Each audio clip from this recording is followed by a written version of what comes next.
what an absolute peach of a day. It is just lovely. October weather, fall weather, leaves are turning. It's just stunning. This is a nice little spot I love driving by. Right here, this river. Just pull over a minute, if I'm okay to do that. Guy behind me might not like it. A beautiful spot here on this lake. I don't see any duck. Oh yeah, there is. There's still a duck right there, if I can find him on my camera. There's a ducky right there. Just caught the tail end of him. Haha, no pun intended. Beautiful though. Things are turning, leaves are changing. Absolutely wonderful. Pardon the mess on the dam. I just asked one of the locals. I went in to pay for some siding, actually. Put the payment down, so siding will be coming in a couple of weeks. And I just asked them if this is normal weather for this time of year, because you know it's really nice. And she said, "Oh yeah, it's normal." I said, "Would you normally have snow by now?" "Oh no, not by now." And then, well, like when do you get snow? And she said, "Oh, maybe another month or something." So that's basically the same weather we're used to back in Ontario, Canada, and even Western Canada. We don't typically get much snow until November, and then depending on where you are, we might not get much snow until January some years. But that's more southern Ontario. You get into northern Ontario, by November you could pretty much expect snow. I've been comparing the weather based on the Weather Network, the reports on there.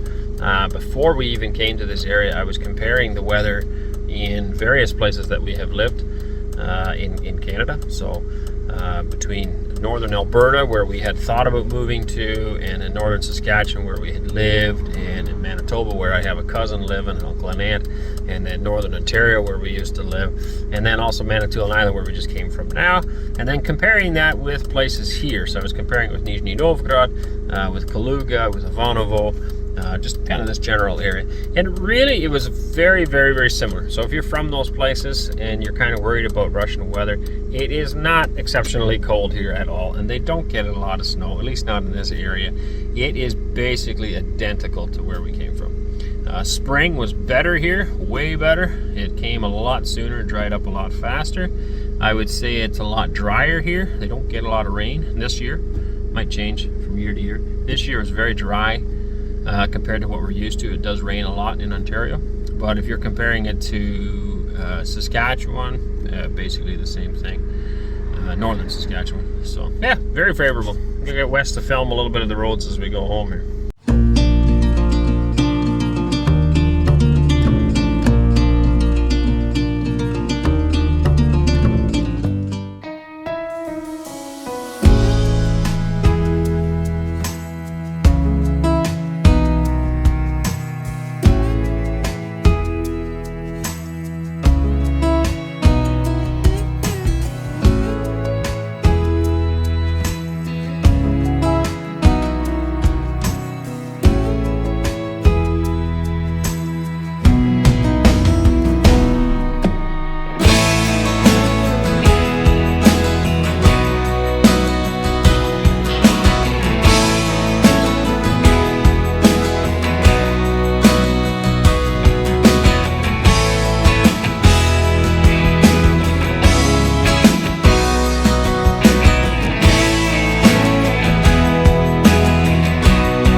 At the map with Wes here, just pulled into our road to the village, looking at the map and discussing latitude. So Baytree, Alberta is actually an area that we were talking about moving to. It is a 53 latitude, which is basically the same as the Netherlands, and or where my uncles are in the Netherlands, and same as here. Very similar latitude, and it's interesting.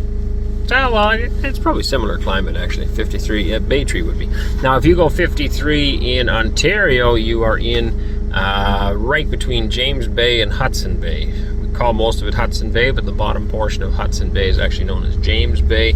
Up there, nobody's up there, man. Moose Factory is like, as far as it goes for civilization, and even that I've heard is not like a real happening place. It's pretty cold. There's no farming going on up there. So it's just interesting how different places, different latitudes can make a difference. Where we were prior to coming here was Manitoulin Island in Ontario. Manitoulin Island is the same latitude as Krasnodar here in Russia. Krasnodar is like warm all year round, from what I'm told, versus Manitoulin Island had the same climate as here. It's basically exactly the same. It's going to snow in about November, and it warms up in March, April. Basically the same thing as here, and very much the same growing season, even though the latitude is so different. And Krasnodar is way warmer than where we are here. So it's just interesting how latitude doesn't really always make a difference. People think, well, you live way up north. I mean, the Netherlands doesn't get snow anymore at all. It's the same latitude as where we are. Or barely any snow, nothing that sticks around. It's the same latitude as where we are, and we still get a good 5-6 months of winter here, as they also would in Bay Tree, Alberta. So you can't determine it just by that. It obviously is relative to the bodies of water that are nearby you and the wind patterns, which direction they're blowing. It makes a whack of difference in your climate. All right, forget who it was. Somebody told us watermelon won't grow around here, and we were told that in Ontario, Northern Ontario as well, which we have successfully grown watermelon in Northern Ontario, and we've successfully grown watermelon right here on the farm. Tastes good, girls? This is watermelon right here from Countryside Acres Farm, and very delicious. Everyone approves. Yes? Sweet. Good morning, everybody. Dobre Utra. Arend here from Countryside Acres. Haven't put a video out for a while. This week has been rather lax. To be honest, we don't always tell you everything. We don't really need to, I guess. We don't always tell the whole things. I have not been feeling very well for quite a while, actually. And I don't know if it's just a toll of everything that's gone on in the last 9 months, catching up. I'm not sure. From the time we had everything framed up and ready to roll, basically, we were weather tight. I just started to notice it more and more. So a lot of pains in different areas and stuff. My back was bugging me. You guys knew about that. But also some stomach discomforts and issues. And my shoulder has been sore basically all summer long. What else? Just generally not feeling good. A lot of people have commented about my eyes. I feel extremely drained. So anyway, we did go for a bunch of testing and stuff. Doctors this week did blood work and also MRIs and things that I guess I've been dealing with for a while. I don't know how long. My gallbladder is needing to come out. So tomorrow, actually, I'm going to be consulting with the surgeon on that, and they're going to be booking a surgery to get the gallbladder removed. That is got, I think they said there's 3 stones in there. One of them's pretty large, and also a couple of polyps, whatever that is, on the sides. So that's an issue. Other than that, everything seems to be okay inside. They checked all the intestines and kidneys and yada yada yada. It still doesn't explain this pain that I have in my lower abdomen. So I don't know what that's about, but just thought I'd let you know. So things have kind of slowed down as far as the house is going. We do have to keep going. We want to move in. Today, I'm going to work on putting the flooring down in here, linoleum flooring, so I'm going to measure that out right now. If you remember, we've got our heat lines coming here, so this needs to be extended. Once the flooring's done, we're going to be extending that. We're going to mount the radiators on the walls, and then we'll actually have heat up here. We can also go ahead and put all the electrical outlets in now. The light switches can go in, and the pot lights in the ceilings. Once I get the flooring all done, upstairs here, the whole upstairs. And I have pine. I already bought it a long time ago. I love being ahead of schedule and having everything beforehand. That's how I normally operate. And that's something else I don't tell you all the time, I guess, but that is probably the biggest challenge that we have here in Russia, is not being able to be ahead of the game on everything. Simply because of language. It's so challenging. If you don't have someone that understands the language to help arrange all these different things, many days we feel completely lost. and that's a challenge. We are competent people who have run business for years in Canada. not huge business, but successful family business, enough to put bread on the table. And then to come here and have to rely on others who don't fully understand what we're thinking or doing. Partly because we do things differently where we're from and just who we are, and also partly just because language barrier, that's a huge issue. So even when you explain something and you think you've explained it well, people still misunderstand. And I see this example all the time in our YouTube channels. We explain things, the English speaking audience understands completely, and then I get a lot of strange comments from Russian speakers that obviously misunderstood something. I'm looking out the window now at the power poles that we have here, these poles that went up. The amount of comments I got from Russian viewers who like thought we were unhappy or something, like why, where do you get this idea from? We're perfectly happy. All I said was things are done differently here, and that's not a bad thing. And I tried to overemphasize the fact that it's not bad, it's just different, but people still misunderstand. And it's just an example of some of the day-to-day things you go through. So a huge recommendation, if you're thinking of moving here, start language immediately because it will make your life easier. If you're going to work for somebody else, you need to know the language as well. But if you're going to conduct your own business, depending on what it is, there is just so much stuff here that's different that you need to figure out. And we're kind of pioneering this. I am not aware of anyone else that is doing what we're doing and having no Russian background at all, or Russian language skills. I don't know of anyone else. So this is a first for us, and hopefully it'll be easier for all of you who come. But there's just a lot of stuff. They do things differently. Even such a thing as having a tractor's driver's license, that is more common in Europe. It's not a thing in Canada. It's absolutely not necessary. So now I don't need it either on my own land, but if I want to drive on the road, then I have to have a tractor's driver's license. It's just something simple, but you still have to go get it then.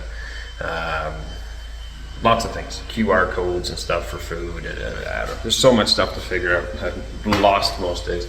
We still run on faith in God. God brought us here, and we believe we're doing the right thing for our family. We'll just keep going ahead.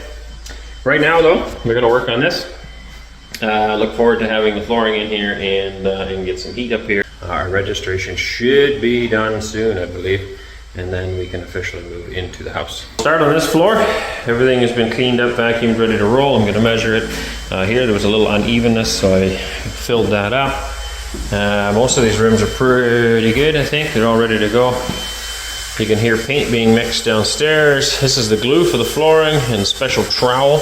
I don't know if you've ever done linoleum flooring or not, but you use a little trowel like this and leave little ribs of glue. You don't want to leave too much. The linoleum won't work properly or won't lay down properly. So this is just a little bit of glue, and basically the light you see, that's how much glue will be left in a streak on the floor. And that's the glue there. So here too, there was a little bit of unevenness. Oh no, these are a little bit of gaps. I filled them up.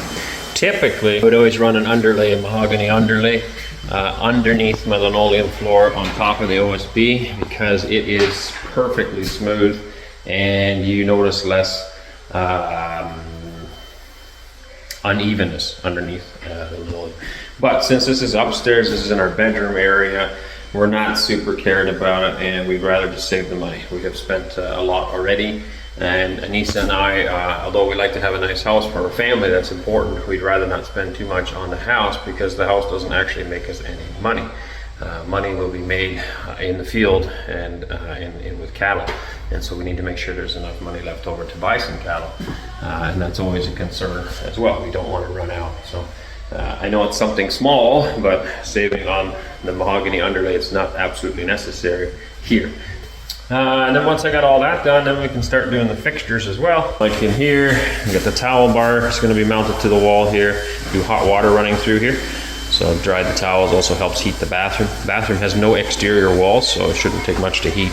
Bathtub plumbing needs to go in, the toilet, the sink, all of that stuff will be coming in here once I get the flooring done. I'd like to do the flooring first, and then I don't have to do linoleum around stuff. Water lines are already here for the towel bar, and also here for one radiator going underneath this window.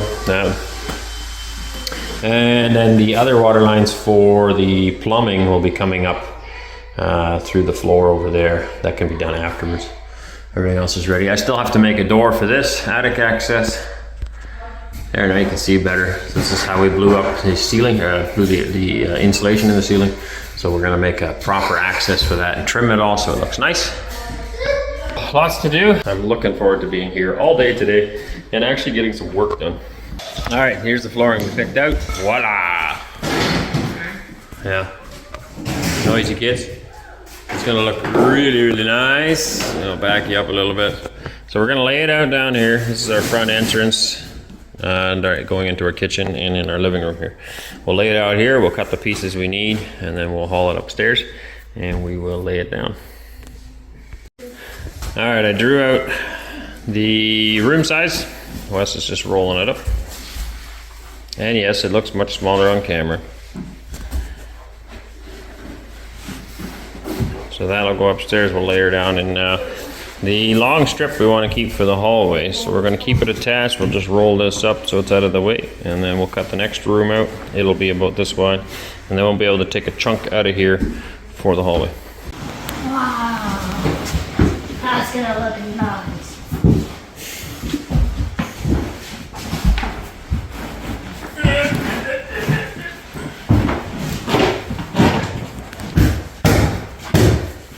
You stand or not? Lift your foot.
So on the first time we were to put linoleum flooring in, we did price out what it would cost to install it in Canada, and we were just like, whoa, I think we can figure this out.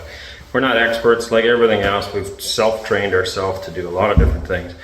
Doesn't mean we're experts at it, and there's probably things that we do wrong, but it's not rocket science. Most things are fairly simple. Make sure you cut it so that your baseboard will cover the edges.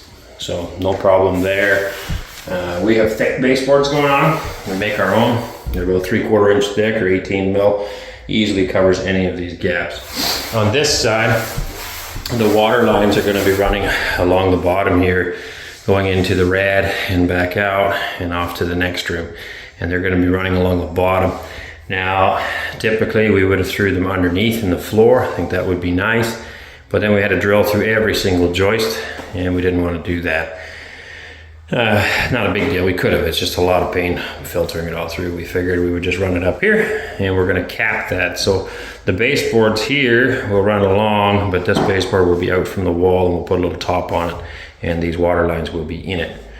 So anyway, that's just how we decided to do it. So this side is a little farther out, but still perfectly fine all the way around. The only thing I goofed up here, I would have liked this to be in the center of the doorway so that the strip covers it. I'll try to do that on the next room. But other than that, she's good to go. Now, the thing that's important when you're putting in flooring is to roll it. And in Canada, I can rent one. Actually, the place where I usually would buy flooring, they just let you use one there. They have a 100-pound metal roller with a handle on it, and you roll that back and forth. I'd like to do it in both directions to make sure all the bubbles get squished out from underneath the linoleum flooring, and to make sure that it is just firmly fixed to the floor. We don't have access to one of those that I'm aware of. It's possible that it exists here too. I haven't got a clue. I don't know where to look. So we built our own. We then actually built it. This is a piece of pipe, septic pipe that we had, and we stuffed it full of concrete. No, it's not exactly 100 pounds, but it works. Pinch once, I actually use a rolling pin, my wife's rolling pin from the kitchen, because we didn't have, it was such a small room, and we didn't want to rent the roller for it. So we actually didn't buy the flooring from that person that time. It was another piece of flooring we had left over, and I used a rolling pin. It worked fine. The flooring never came up. So this is definitely better than a rolling pin. How much that weighs? Lift it up, bud. Pretty heavy. It's a reasonable amount of weight, hey? So we're gonna roll that back and forth, and I think it'll be fine. Yeah? Give her.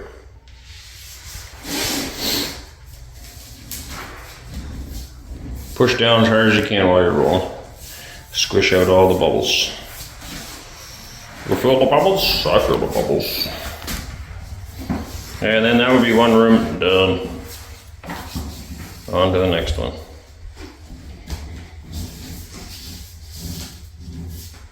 Like I said, we like to roll one way the whole floor, and then I like to roll the other way the whole floor, and then you're pretty good. All right, next piece. All right, a little better.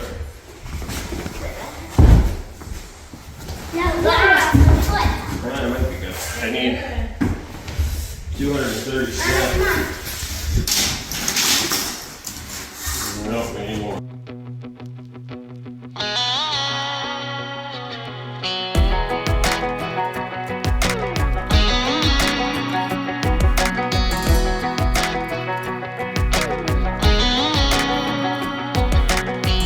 Well, maybe it was fate when you walked in the door.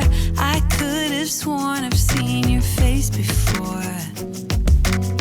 So glad that you said hi, 'cause I was way too shy. What would have happened if you just had passed me by the night? We keep on drinking, keep on wishing for someone out there to hold.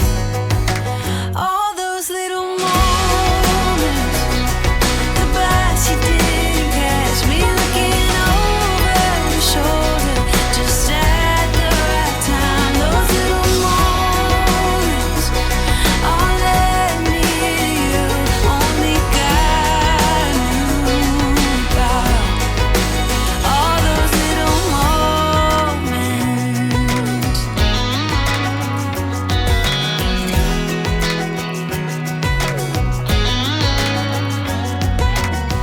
Well, maybe it was fate or a part of his plan. Giving me you was like giving me another chance. Thank God that you said hi, 'cause I was way too shy. What would have happened if you just had passed me by the night? We keep on drinking, keep on wishing for someone out there to love. All those little moments, the bites you didn't catch me looking over your shoulder, just at the right time. Those little moments all led me to you. Only God knew about all those little moments.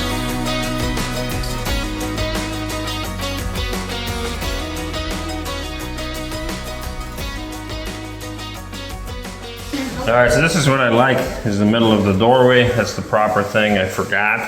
We make mistakes, so that one you can see is not See past Anneesa's Crocs there, it's just at the beginning of the room. That's all right, we'll remedy that. So 2 rooms done, on to the next room. It's a fairly simple process, really. And it starts with making sure you make a good measurement. As I teach my kids all the time, it starts from the foundation up. If everybody does their job properly and professionally from the bottom all the way up to the top, then all of the jobs become a lot easier. If the foundation's not straight, then it's hard for the framer to get everything straight. And if he doesn't fix it, then the next guy, next guy. If the foundation's perfect, and that even starts with the excavator, if he does a good job, then it's easier for the concrete guy to make a nice straight foundation. Then it's easier for the framers to do a nice framing job, drywallers to hang their boards, etc., etc., etc. And it comes right down to the flooring as well. Because if the room sizes are not square, then it makes it a lot harder to lay in the flooring.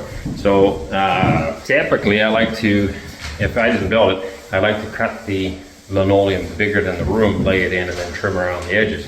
It just, well, for one, it's double cutting, and for two, it's just kind of annoying work cutting along the walls. So if you know your room's square, you can go ahead and just measure it, cut it downstairs where I have lots of room, and roll it out. And that's what we did in the last room, and it fit perfectly. So, yeah, next room.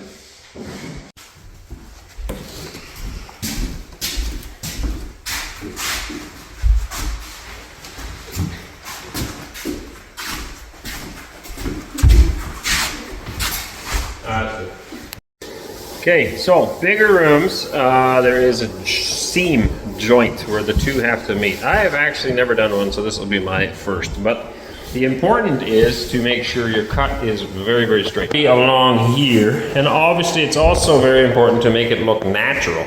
And so I cut it at the full width of the plank. And you can see I still have some of the, what's supposed to look like a grout line or a dirt line between the planks is still there. So if all goes well, I cut that perfect. Now we will add to that by cutting another piece. For the rest, it's still fairly straightforward. And then also in the hallway, it doesn't matter so much because we're going to put strips in between each door. But the same thing would apply here. I do happen to have it because it's the same there. I do have that line here as well. So I could start with a full board moving over. Once you lay them down, there is a particular glue that's meant for this that you lay on the seam to help seal it up. And so the idea here again is that nobody walks on the edges, makes it any dirty, wrecks it or anything like that. When we lay the other piece, we'll be able to, should zoom you back, there you go. When we lay the other piece, then we'll be able to seal that right up. Pretty simple, right? Anybody can do it, man. Right? Yep. Can you do it by yourself? Probably not. You need a little bit of help, right? It's kind of like a two-man job, I think. Yeah? A little extra hand once in a while. Is it cold up here? No. Cool up here? You got your hood on. You just forgot it was on? Yeah. I'm in a t-shirt, so it can't be too bad. Alright, get rolling. Это очень красиво. Oh, very nice. Paint looks good too.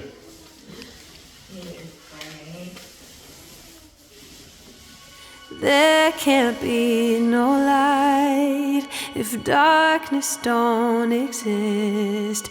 He never left my side. He showed me the way out of all the storms raging at the sea. He gave me back my life. I owe him everything. Rejoice, rejoice, rejoice in the name of the Lord. Forever and always I rejoice, rejoice, rejoice in the name of the Lord. Always. He carried me to shore, held me through the pain. He loved me at my worst. I thank him every day. I will put him first, 'cause he did that for me. He sacrificed himself so I could find